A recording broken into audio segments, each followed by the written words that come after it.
So this is Betsy Sobiak with Tiara International, and we are doing our Friday Facebook Live discussion.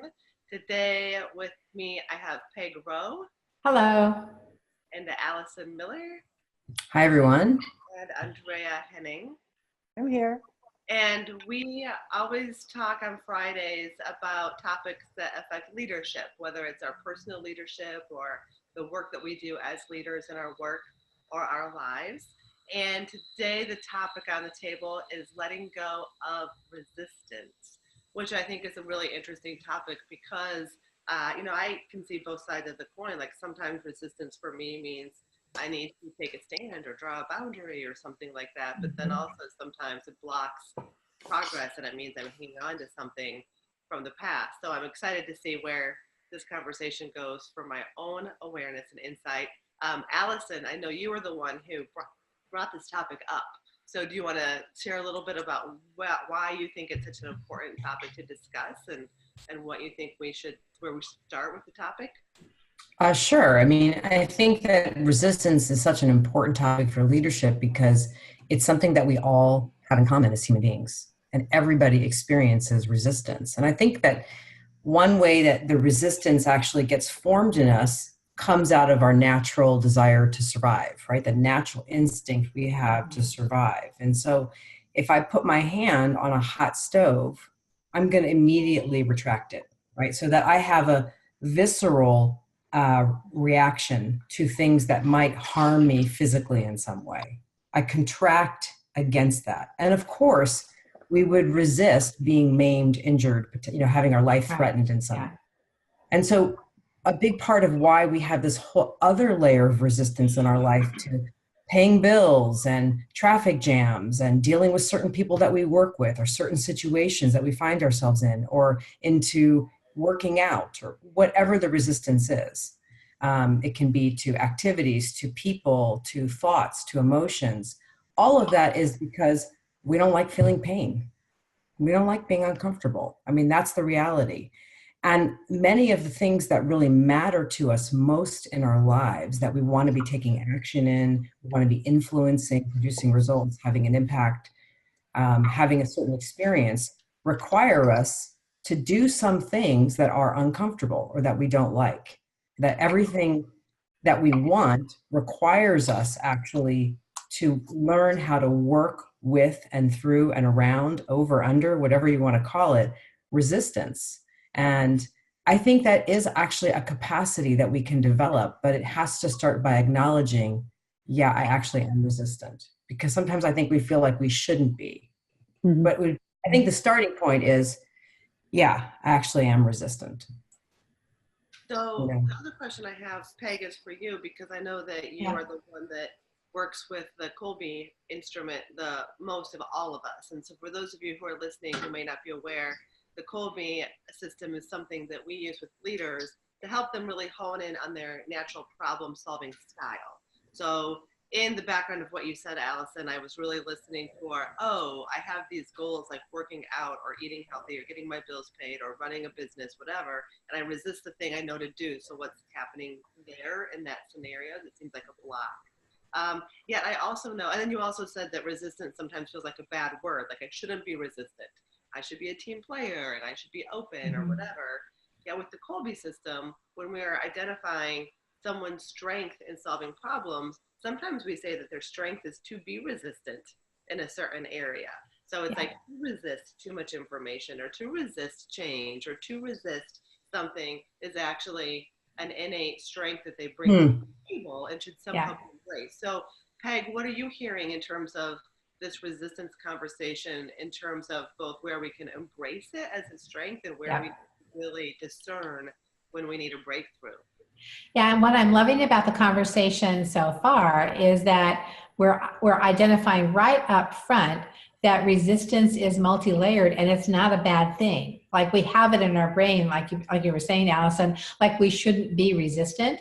And yet there are plenty of situations where resistance is useful and helpful. You know, if you're talking about being in a team and you have people who love to brainstorm and they're coming up with new ideas all the time, there's something that's actually useful about having someone in the team who puts the brakes on and says, okay, great guys, we have a lot of ideas on the table. Which ones do we really want to focus on to get something done? By the same token, you can have people who love to work in the numbers and the data, and they're resisting solving a problem without having every piece of imaginable information. And if we operate that way, we won't actually get much accomplished. And so it's great to have someone on the team who says, don't we have enough information to at least move forward? So there's places that resistance can be very useful. We may not always label it that way, but to be able to see in a situation and discern, you know, is there a place for me to step in and say, this feels like enough? Or, you know, how do we shift gears here? Can be a really useful way of engaging resistance beyond what Allison said, but, you know, to take your hand off of the hot flame. Absolutely. That's a point that we want to do as well. But I do think it's interesting that we kind of resist the idea of resistance. So it's like we have a natural resistance even to the idea of it. Yeah. So secretly we might say I'm being resistant, but we sort of don't want to own it. And I think there's something actually very positive about being able to say there's a place and a time for being resistant and acknowledging it, and it's actually helpful. Mm-hmm. Mm-hmm. So Andrea, I know that over the past year you've had a huge breakthrough just in like your vitality and health and well-being, and part of that was needing to break through some resistance. You had to just lifestyle changes and things like that. And I know because we just traveled together, we were just in San Diego for a week, and your level of commitment and follow through toward your goals in a very rigorous plan is sort of beyond what I've ever really done for the length of time that you've done it. So I feel like you must experience some resistance sometimes, or at least at the beginning. All the time. So that's the category of I really want a goal so badly, I believe in it. Exactly. I know what to do. Everything is my system is resisting the thing, but then you do it anyway. Like, how did you? Exactly. I think first of all, I want to say that I agree with that resistance actually is positive. As long as we are conscious about it, we are conscious about that we're having the resistance, because then there is where we can dig for gold. I think a lot of stuff happens when we are unconsciously resistant, whether it's on organizations or whether it's unconsciously resisting something, so that we have not been gone to the bottom of it. So what you are referring to with my vitality plan, that it's now moving into its fifth month, and that has deprived me from a lot of good stuff of life, like really interesting meals or all these kind of things. I have because I went to the bottom of the problem, and I could make a choice. I was deeply honest, and from there the commitment is bigger than the resistance. Yesterday we had a whole session around acceptance, and I want to talk about that in relationship to resistance a little bit more in a later maybe. But there the beauty is as soon as you really commit to your values, to the goal that you feel deeply you want to achieve, then you break. I mean, the resistance is there, but it doesn't overtake you. The force to get to where you want to be is bigger, and that is what happened to me last year. But there is a gain in that. There is a gain in overcoming the pain that Alison was talking about, and making it more worthwhile, going beyond it. It's like giving birth to a baby, like do the labor work, because the result is worth it. Mm-hmm. Yeah, so the commitment has to be bigger than the resistance. Yes. Level. Exactly. Whether those moments, like whether it's a deadline or a project or something for our kids or something for our health and well-being, where it's not like we wanted to do the thing that needed to be done, but our commitment was greater than any personal resistance that we felt, and we just went through it. Exactly. The other thing that I'm recognizing in this conversation is that there are things that I resist and I'm very conscious and aware that I'm resisting. And then I think there are things that I'm reactive to. And I don't necessarily, if like a thing, it could be a person, a circumstance, a situation, that there's like an automatic wall that goes up. And I don't think I've always been tuned in to recognizing not just there's a resistance there, but what am I really resisting? What's the feeling underneath? What's the thing that I'm really actually resisting? Not just the situation, but what's really going on that would have me either be able to manage that resistance more effectively in a way that's beneficial, or be able to move beyond that resistance to some place that is not as heavily resistant. So I'm recognizing for myself that there are things that I'm clear, like, oh yeah, there's resistance here, and there are other things I think are almost habit in a way. Yeah. Yeah. No, it's true. I think that, Peg, what you're pointing to is really important as a couple things. One is that if we can start to just treat resentment like actually a really useful visitor who shows up, because when resistance shows up, it's creating an opportunity, a point of discernment for you. It's for example, it might be the resistance might be showing up because you're sitting in a room full of people who are giving idea after idea after idea, but yet there's no organization or coherence or sense of direction coming out of it. And so that resistance, when you feel the resistance, if you can pause and have a sense of what's this about? And I think this is, again, a skill you can develop where you're able to drop into the discernment much more quickly over time. But why am I having this resistance? Maybe that's informing me about what kind of leadership is called for from me in this moment. Okay. Yeah.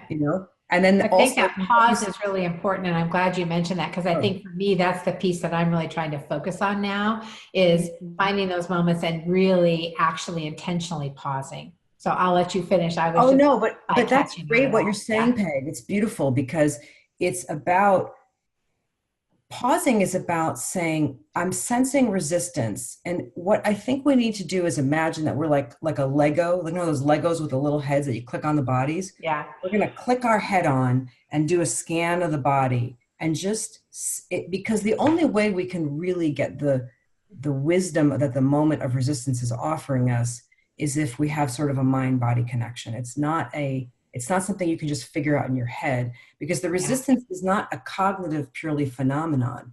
It's a physiological experience, and it can be all kinds of tightenings or heart rate going up or who knows what, but I think we all have our own kind of patterns. But the other thing I think we can discern is, I'm resistant. Like, what am I really resisting? I'm resisting getting started. I'm resisting that maybe I won't be able to handle this meeting well, whatever it is. To notice that, there's actually a fear or a concern. And to be honest, sometimes it's actually telling us that we're not taking good care of enough of ourselves. The reason we're so resistant is because we're afraid, we're stressed, we're overtired, and things that normally would not be an issue for us suddenly are really incredibly irritating. That's a sign also that we're needing to care for ourselves in another way. Yeah, so far we've said that when you feel that resistance, and we probably all have an idea of how it feels to us. Yeah. In any situation, there's the pause, so that we can be like, resistance, I'm feeling that. There's the feeling it in the body, like Allison suggested there. And then there's the inquiry with yourself about, like, what am I resisting? Is it that I feel threatened in some way or unsafe? Is it that I'm being reactive and it's whatever, like, what is the thing that's happening to feel resistant?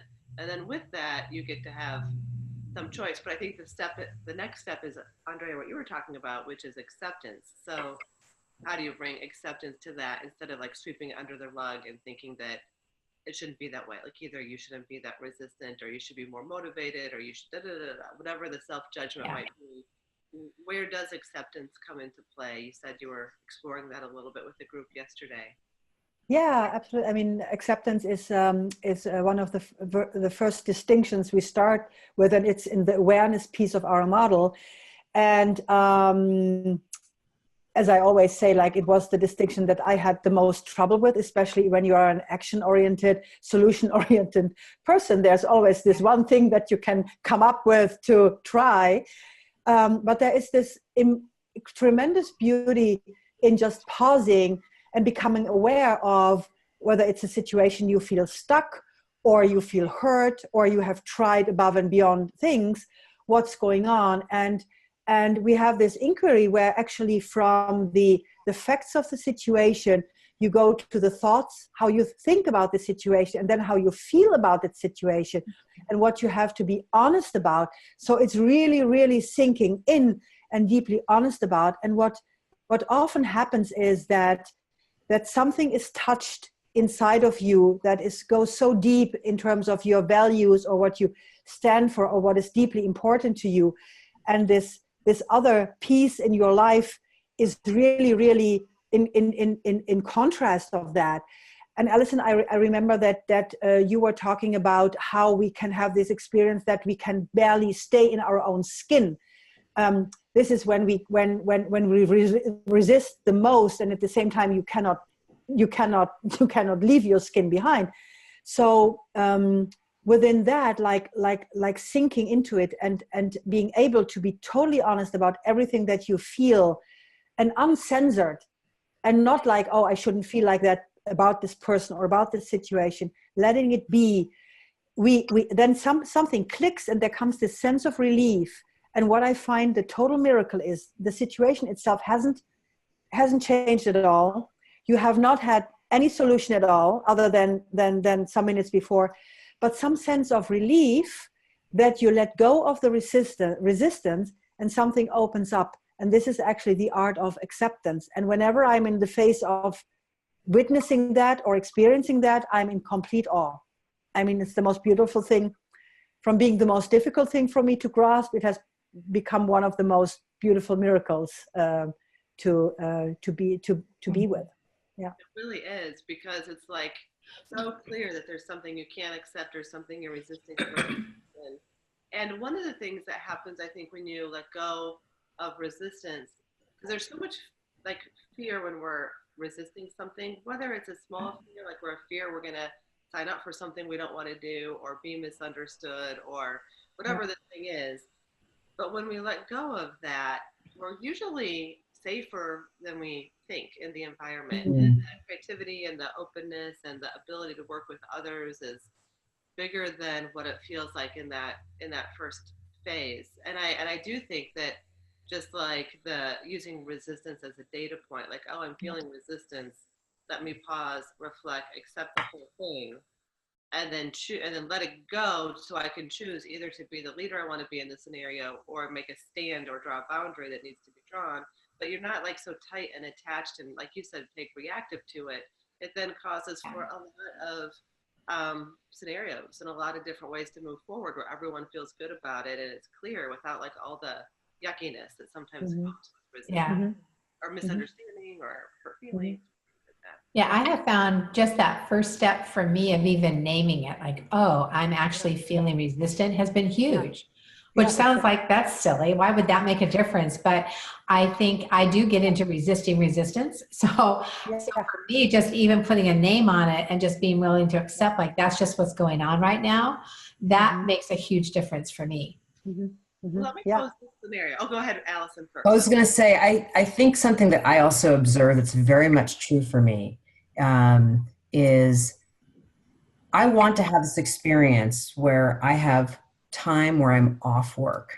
I've gotten everything done I need to get done. I feel really good about it.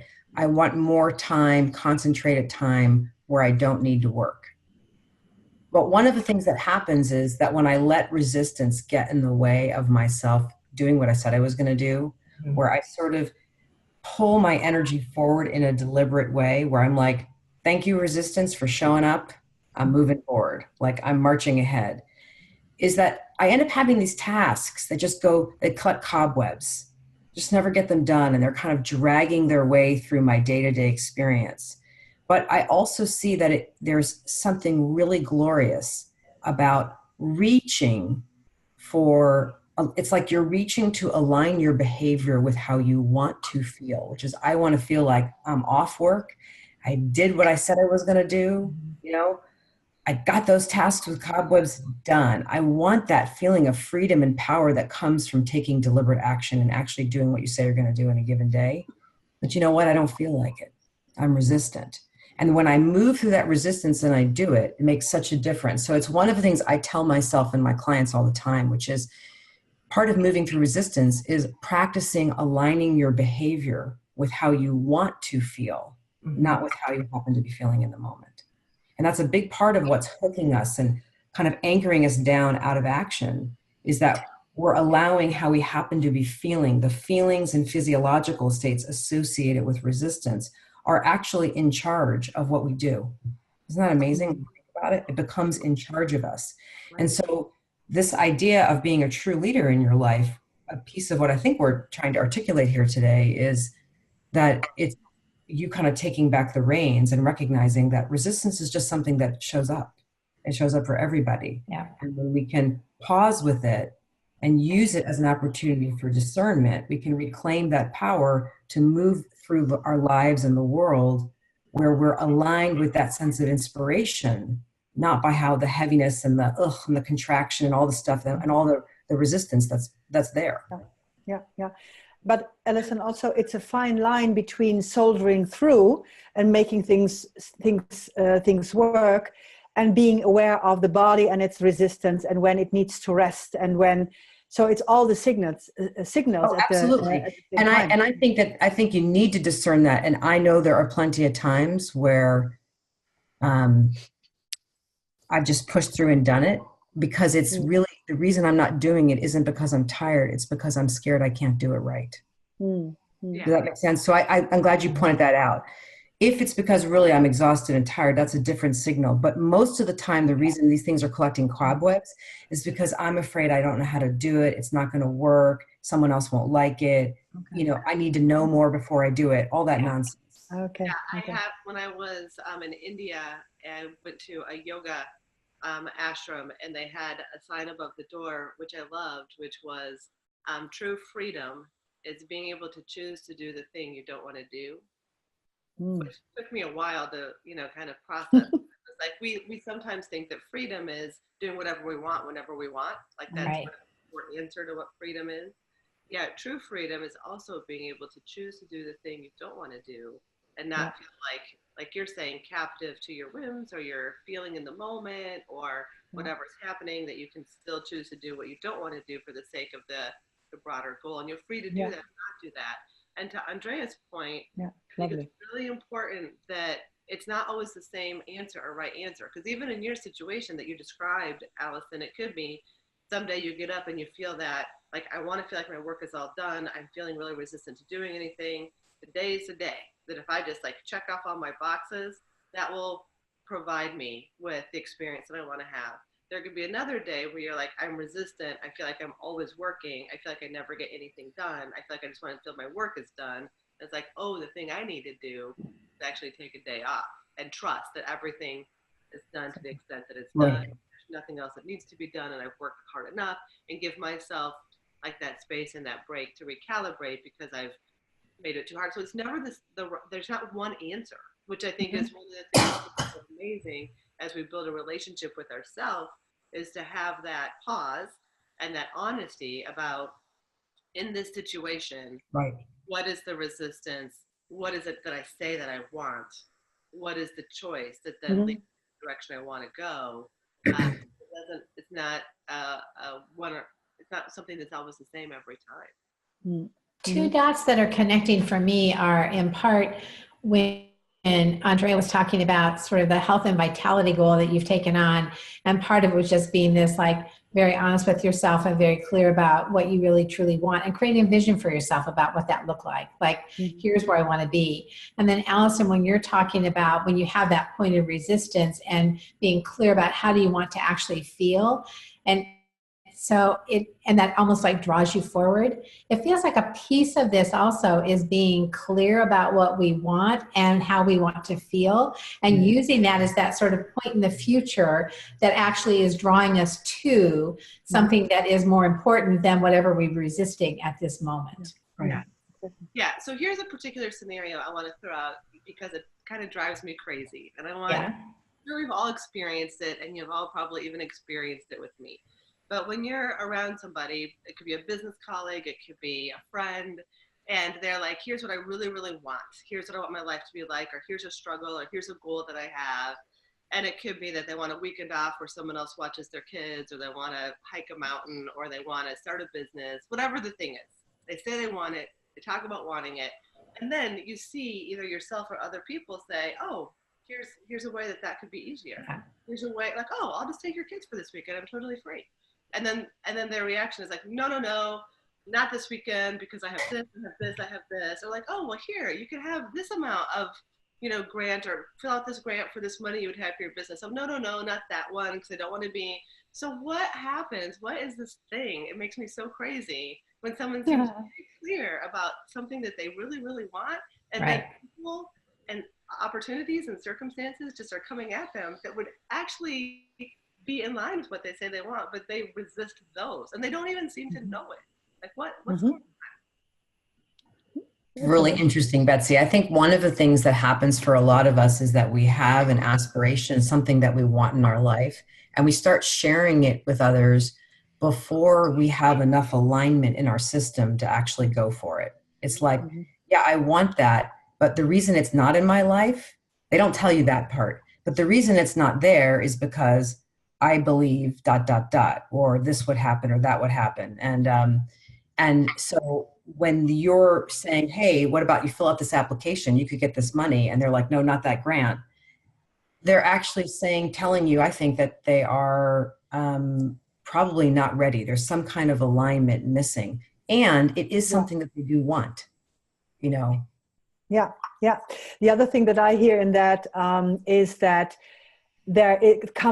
people draw sometimes energy from the idea of whatever it is, without the action. And if you then make the idea concrete, then it's a totally different animal. It becomes very close. And there is this really, really funny cartoon of Sesame Street. I might have mentioned it to you guys quite some time, because still when I think about it, it's so funny. It's like Kermit and Kermit's grandmother. So Kermit is in this bathtub, and grandma comes in and says, "Oh, Kermit, you're already in the bathtub. That's fantastic." "Yeah," Kermit says, "I have my little duck here, and I have my brush, and I have my soap." And then grandma says, "Okay, so now we can put water in." And Kermit says, "Water? Like, I find that hilarious. So that's the thing, because then it's getting real. And then what? Huh? Right. Then something starts to be on the line. And I think what you said is so beautiful, that we can, sometimes these ideas are really an energy source for us. And that's where we want them to be. Exactly. I think for me, it comes under an umbrella of how we sabotage ourselves. I think there's a lot that we do and say, and there could be so many things underneath why we don't go for it. Like, I don't deserve it. It's not really meant for me. It's an idea other people are excited about too, but I could never have that. So, I think it's really can be pretty fascinating to really peel back. What would have somebody have this want and desire, and then as soon as others are trying to help them manifest it or make it happen, they literally pull back? And what's underneath that fear that is really having them say no, and resisting the help or the assistance that would actually have it come true? And I think, back to Allison, the thing you said too around alignment. Well, I think it's a couple. Sometimes I feel like people are, I'll just use the word addicted to like a certain state of being, like, or a certain complaint, or identifying with a little bit of suffering, whatever that thing is for them. It's like sort of their identity, like, oh, I'm always X, or I don't have Y, or I have a someday goal. And that's just part of who they are. So to actually let go of that and either not have the goal or the complaint or actually solve it, would be weird. Like, it's like, well, what would I do on the other side of Right. like Yeah. It's true. It's true. issue that I have? So there is the willingness to let go and go into the unknown if you really do want it solved. The other could be just like, going like, no, this is like kind of my pet thing. Like, this is my thing that I carry with me, and I like the energy of the idea and that kind of deal. But then I think part of it is the alignment. Like, when you do really want something and you do feel like you're spinning, you know, how do you line up this like underlayer of beliefs and thoughts with your actions? It is.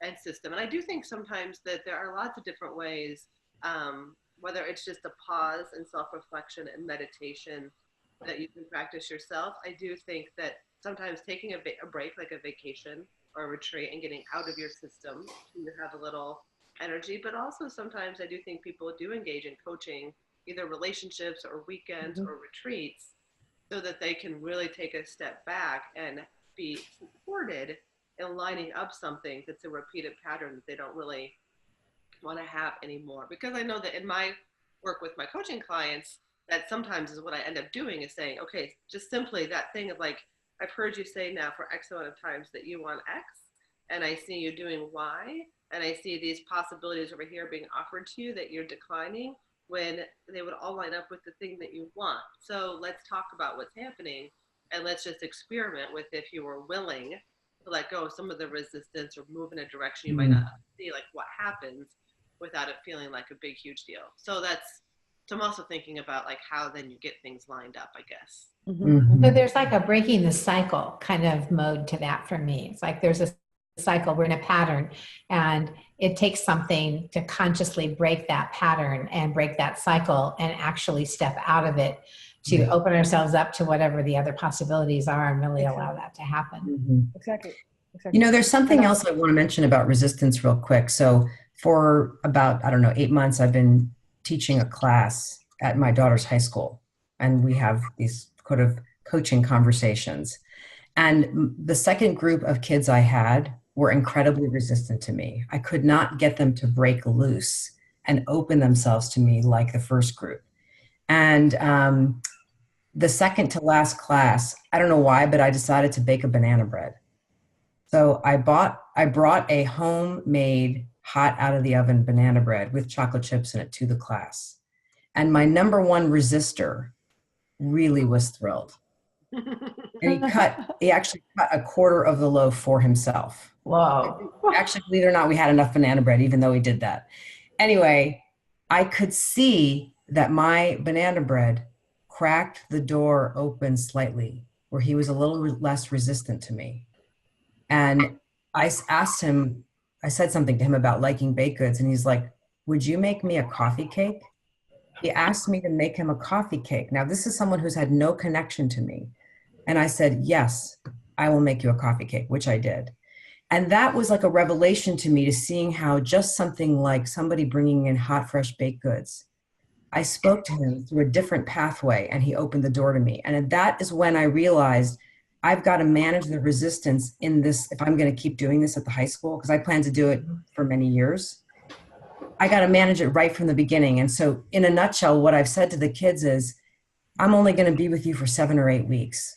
You can resist me the entire time or not. I'm telling you, if you put down your resistance when you're here, I can make a difference with you. I can plant seeds with you that will flower 5, 10 years from now. So it's up to you.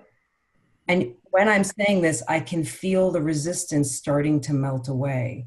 And I just think when you're a leader, call it out. Yeah. Let's befriend it. Let's acknowledge. When we go to meetings, we would be way more productive. We could produce such better results if we started to communally be open about the fact that we have resistance. And when you're a leader, I think it's really important to remember that a lot of times the reason people are resisting, use that as a point of discernment.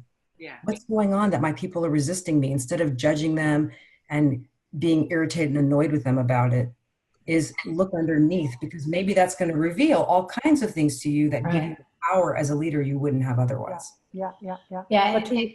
it actually feels also to some degree, and I just saw this and I need to look for it. There's the book, The 5 Love Languages, and I think that there's been a version that's been written for work. So it's, it's been reinterpreted, if you will. And your example, Allison, reminds me of everybody has a different access point. There's like a different door in to everybody. And that's true with your teams. It's true in leadership roles. It's like, it's not one size fits all. So the degree to which we are much more agile with understanding how do we make that connection with someone else, then we're going to be much more able to manage beyond the resistance that might naturally be there. Exactly. But to your credit, Allison, you were able, and that's an ability a leader needs to have, to be with the resistance for quite some time. And one of the things that that also we need to learn is not taking it personal, to be our own true self, to be centered, and then these avenues will come. And then I just had today, I had a coaching call with someone that I know now for 11 years, who was my biggest resistor and who's my biggest fan now, 10 years later. Yeah. So, and I know, but I also can see who I have been inside of that, and who I have been inside of it is really, I love people. My love for people can stay there even beyond the resistance and beyond being rejected or sometimes even more than that. Yeah. And if we start to relate to when we feel resistance in ourselves as like, oh, that's an interesting data point, let me look and see what's happening there. When we feel resistance in others, we can do the same. Like, instead of it being like a battle or like they should or they, whatever, the thing, like, they must have a really good reason to feel resistant. I have no idea what their story is or what they've experienced before.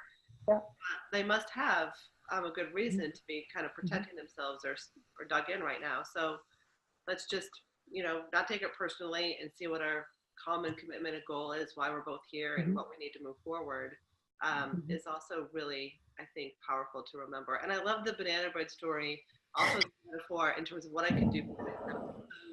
If I am feeling really resistant to a thing and I'm taking that as a data point, for me to stop and be able to say, oh, well, what do you need to be more open? Or what do you need to feel more comfortable? Or what would move you forward in this if it's a direction you really want to go?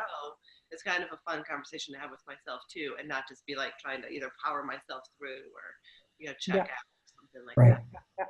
May I throw one little thing in the mix because I loved it so much? It's one of my favorite colleagues. And when we are in a team training and someone asked him like, oh, but how do I handle resistance? And he just said like, oh, you can start by not evoking it. So that was hilarious also. And it's true. It's absolutely true. People love that, like love the challenge. But I also think there's been a lot of different physical metaphors we've messed with before. Like I've been in team things where you have like the rubber band. The only way to solve the tension in a rubber band is you walk toward each other. Like all those different things that when you're feeling that's a good one. that resistance, the only way to the other side is to let it down, to really and see what's there, which I think is a couple ways. So anything else? Any other final thoughts on resistance, either as a leader or for yourself?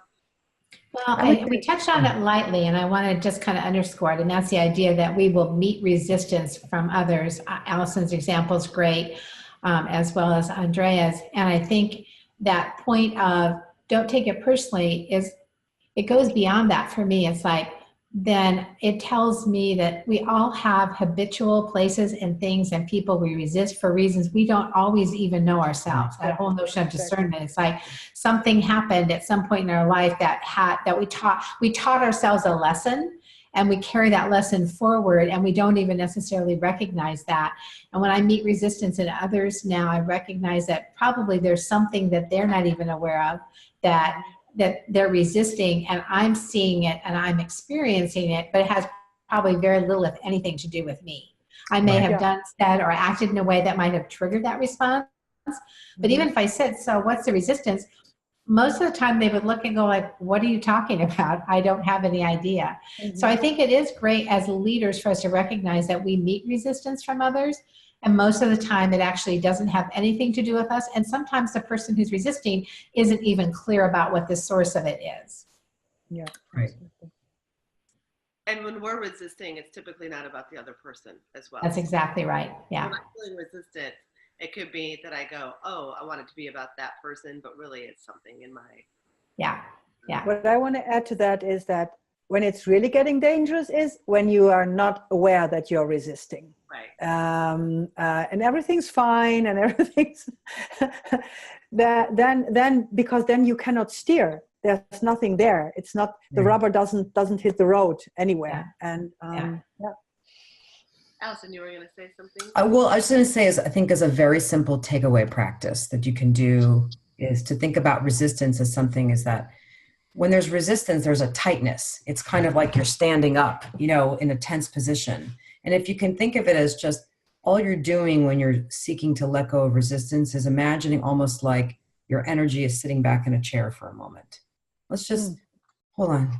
Just like, oh, I don't have to be so like white knuckled through life. Like, oh, let me just let go for a moment. And then I think you can get a little space in there to do all the things that we've been talking about in our time together today. Yeah. Wonderful. Thanks, you guys. So those of you who are tuning in, this is Tiara International. We focus on leadership development. You can follow us either on our Facebook page or our YouTube channel, and you will get tuned into these once a week, Friday, Facebook Lives on leadership topics. So thank you for joining us.